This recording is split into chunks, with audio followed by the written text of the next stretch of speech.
I want to transition to the last topic. Something happened yesterday. Oh, goodness. I was listening to this on the radio when it happened. Mel Kiper, we all know Mel Kiper. If you watch football, if you watch the draft, famous for his NFL draft coverage for ESPN and his mock drafts as well. He was on Get Up, and he was complaining about the lack of touchdowns in the NFL for the first 2 weeks of the season. And he suggested that the defenses, when they do cover two, that the safeties are too far back and that they should be probably 5 yards and not 10 yards. So the football Twitter went in an uproar. Like, everybody united against Mel Kiper. Like, what are you, like, this is ridiculous.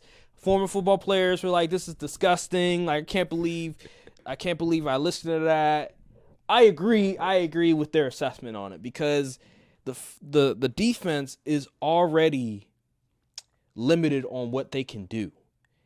And to suggest that cover two is so advanced, so difficult for the offenses that they should restrict it is ridiculous. The problem, I saw something where, listen, if they're gonna do cover two, run the ball. Just run the ball.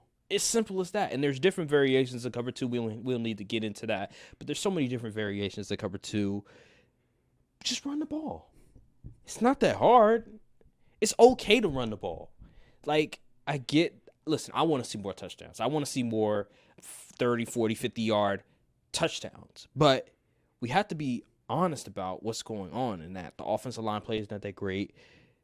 The running game, they're not – listen, we went away from the running game. All right, now we have to go back to it.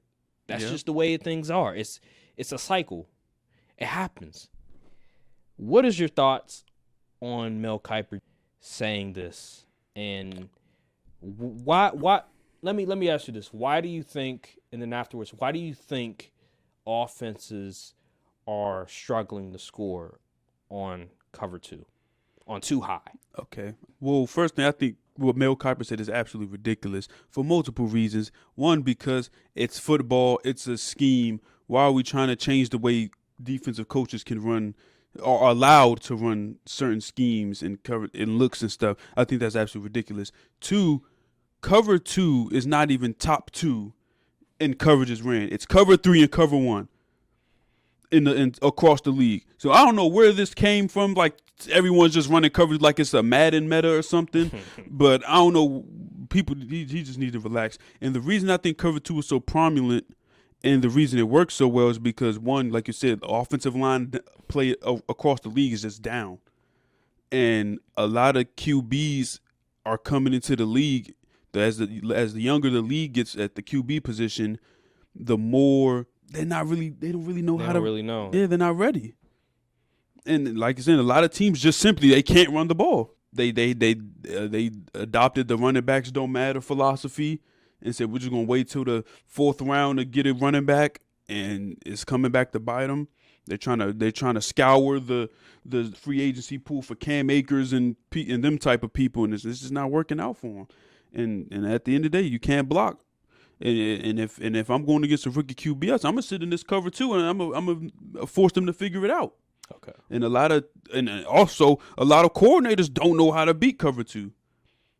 They don't have they either don't have the personnel, or they don't have the QB, or they simply just their play calling isn't good enough to beat it. And that's just what it is. And most teams would rather be like, you're going to have to get us out of cover two. And a lot of teams just haven't been successful doing it. And the scoring being low, just got to play better offense. It's a skill issue, in my opinion. I think another thing. Honestly, it's not. I mean, the fullback. They tried to get rid of the fullback. Not a whole lot of teams rely on the fullback too much, but I feel like the fullback position is important as well when you're trying to run the ball, when you're trying to do a bunch of things on play action. Like, you need the fullback to help with pass protection and with run blocking.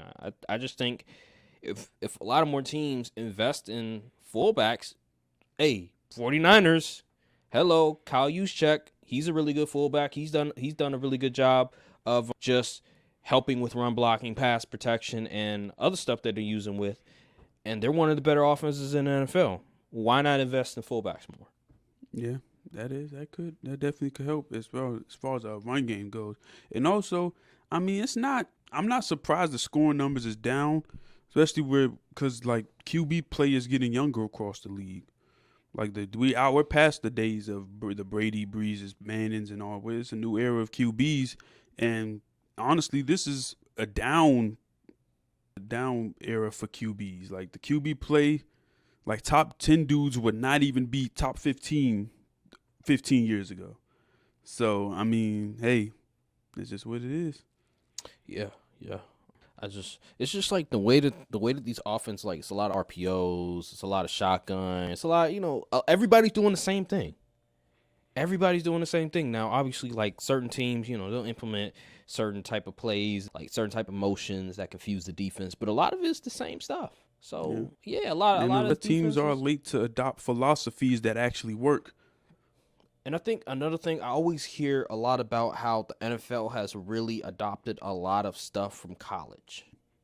I mean, you've seen the way these QBs play when they first come out. You kind of have to. Maybe because in the past, I remember like 10 years ago, in the past, there was this whole thing about, well, the NFL offenses and college offenses significantly different. Like, you're not blame RG3. That is true. That's a good point.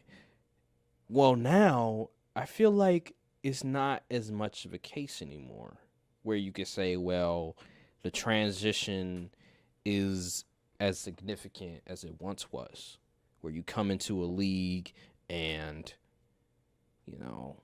you got to play behind center. But, like, nowadays, it's not a whole lot of times where you have to play. Yeah, like, that's a lot of shotgun. That's a lot of shotgun. Oh my God, I hate runs out of shotgun. Yeah, I don't get it. I don't get it at all. Like, okay, you have a really fast running back. I can kind of understand that sometimes, but almost every time. Like, and also offensive linemen have said, or former linemen, they said they hate running out of shotgun because you got to block longer, and it's just too much. That's why we need fullbacks. Run from formation. Yeah, be a lot easier.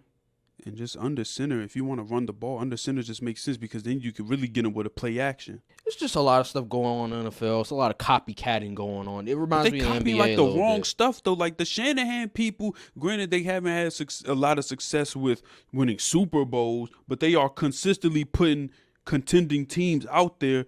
Why aren't people just like stealing all of their coaches? Or stealing their philosophy? Like I just don't understand why it's these owners, man. These owners and GMs, they just got this football purist mindset, but then they want to trot out these unhonorable offenses when it comes to. I just doesn't understand. I'm baffled. Like it's just baffling me. I would steal every last one of them Shanahan coaches, them Kubiaks, them Shanahan treatment. I'm stealing all of them. Yeah, you got a point, man. Got a point. We're in a weird state of things. It kind of reminds me of the NBA a little bit. NBA, everybody want to chuck up threes. Everybody want to speed up. That's the pace. They want to chuck threes, but they don't have the Warrior system or the personnel to even do it. See the similarities? Yeah. Only difference is that college basketball and NBA basketball is completely different. Yeah. Like that's the thing. NFL and college, I see a lot of similarities. While with college basketball and NBA, it's like night and day difference. It's not even close. Just let me be.